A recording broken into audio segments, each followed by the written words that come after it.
Fala galera, vamos começar mais esse de cara pro mundo aí da nossa plataforma de comunicação. Tudo é pauta. Então vai lá, se inscreve, curte, compartilha, aperta o sininho, dá o like, que ajuda o nosso trabalho a crescer. Hoje vamos trocar uma ideia aqui sobre...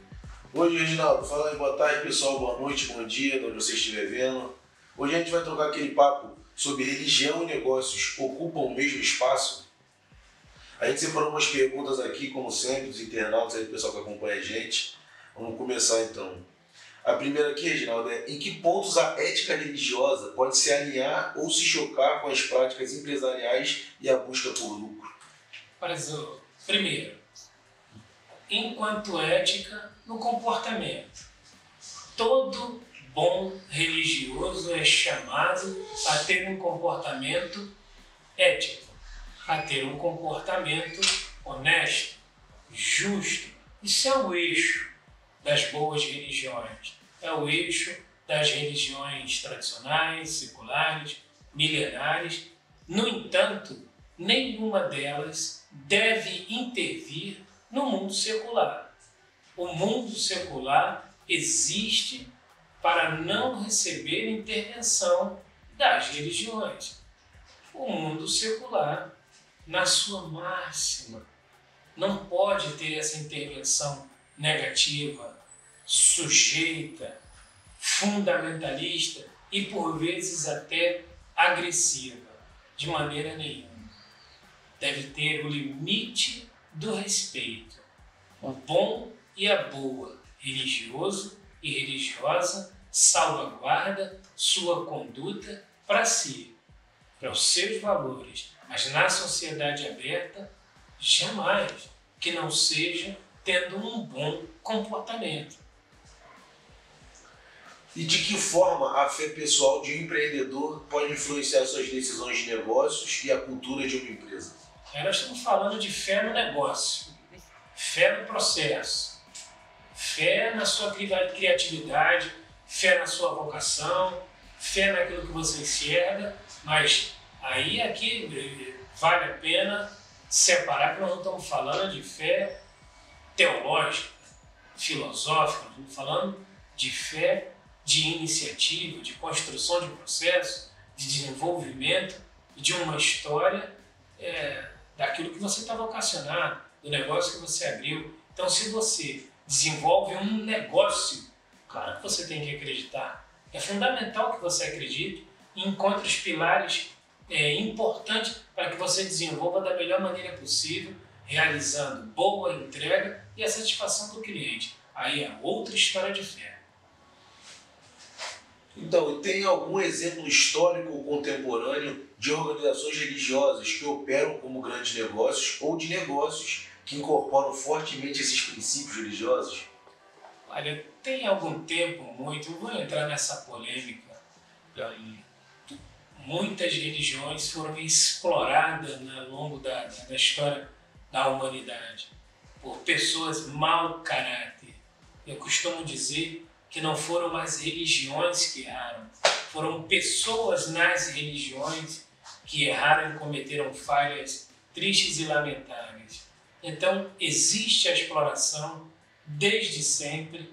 Essa exploração muito dificilmente vai se encerrar e cabe às pessoas encontrar o caminho do equilíbrio para lidar entre fé e razão, fé e sociedade, fé e instituições e encontrar esse equilíbrio, esse balanço das questões e das coisas quando elas devem ter o seu devido lugar cada uma.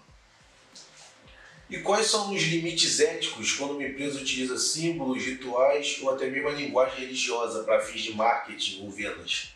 Aí, se uma empresa explora doutrinariamente uma religião para fins empresariais, todos os limites foram quebrados. Qual foi o limite? Não existe mais limite. Foram violadas todas as regras de uma relação saudável, de uma relação que não deveria acontecer com o viés da exploração. Simplesmente não houve limite quando houve esse comportamento. E a confiança gerada pela fé numa comunidade religiosa pode se traduzir em vantagem competitiva para negócios fundados por membros dessa comunidade?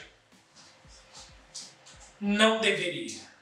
Mas é mais uma história da mesma história. Parece redundante, né? Mas é como se fosse um looping debater isso. A exploração da fé para enriquecimento, ou para vantagens individual, ou para vantagem de um grupo, como um modelo de negócio, não estará correto jamais. E não deveria, embora aconteça, acontecer. Aqui tem mais uma que a gente separou. Como que a diversidade religiosa dentro de uma empresa pode ser gerenciada para evitar conflitos e promover um ambiente de trabalho inclusivo? Primeiro que, se você está pensando a nível de uma empresa, de um lugar de trabalho, ou de qualquer outro lugar onde o coletivo social humano se estabeleça, a diversidade deve ser respeitada sempre e em todas as direções. A diversidade deve existir, porque aqueles lugares não são lugares para movimento unilateral. Na verdade, devem ser lugares para movimentos plural. Uma empresa deve ser plural. E como uma empresa plural, ela deve respeitar toda a iniciativa de ser ou não ser, porque isso está no consórcio dos direitos individuais.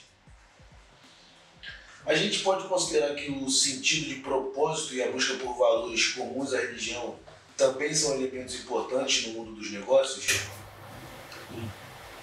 Sentido de propósito.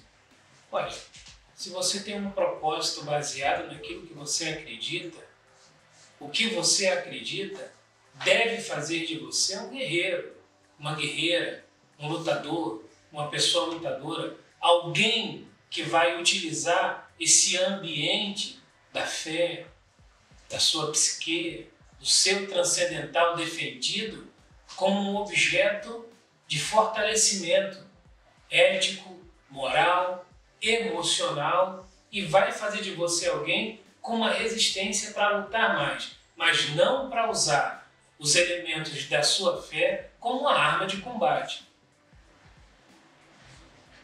Quais os riscos da imagem e da reputação para uma empresa que se associa muito diretamente a uma religião específica, incluindo outros públicos?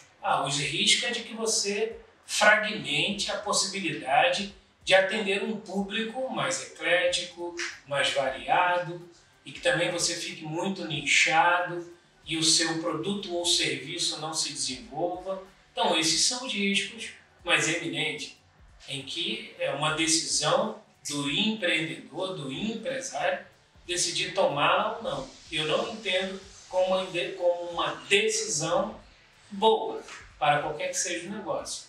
No entanto, a gente vive num ambiente que pelo menos defendemos a livre iniciativa e a liberdade de decisão. Quem tomou deve ter tomado consciente, embora não seja recomendado. Será que a busca por um impacto social positivo, muitas vezes motivada por princípios religiosos, pode coexistir harmoniosamente com a necessidade de rentabilidade dos negócios? Tudo pode coabitar a harmonia. A harmonia é um lugar de comportamento.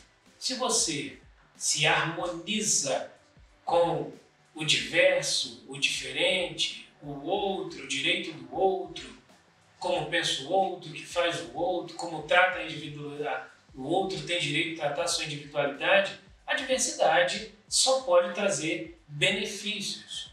Benefícios de diversas dimensões, em diversos pilares, uma vez em que você está aberto a não julgar nunca nem jamais os direitos alheios. E uma última questão aqui pra gente, Reginaldo. Em uma sociedade cada vez mais plural, é possível ou desejável que a religião e negócios permaneçam em esferas completamente separadas? É possível. É possível. Primeiro que a sociedade deve ser plural. O trabalho deve ser por esse movimento de pluralidade na sociedade, diversidade na sociedade, equidade na sociedade, transformação de dureza comportamental na sociedade, e as religiões, eu insisto, devem servir à pessoa e fazer pessoas melhores para trabalhar e atender e servir a outras, sem intervir nas questões seculares. O mundo precisa ser laico e, com um laicacismo, cada um ter o direito de decidir como quer acreditar, se quer acreditar e em que vai acreditar. Aí a gente vai ficando por aqui nesse Mar de Cara com o Mundo, nesse breve momento de reflexão, de fé e mundo secular, que nada mais é do que fé e razão, asas do mesmo corpo, coabitam no mesmo corpo, e esse mesmo corpo respeita toda a diversidade e pluralidade para o bem-estar da sociedade e o seu próprio.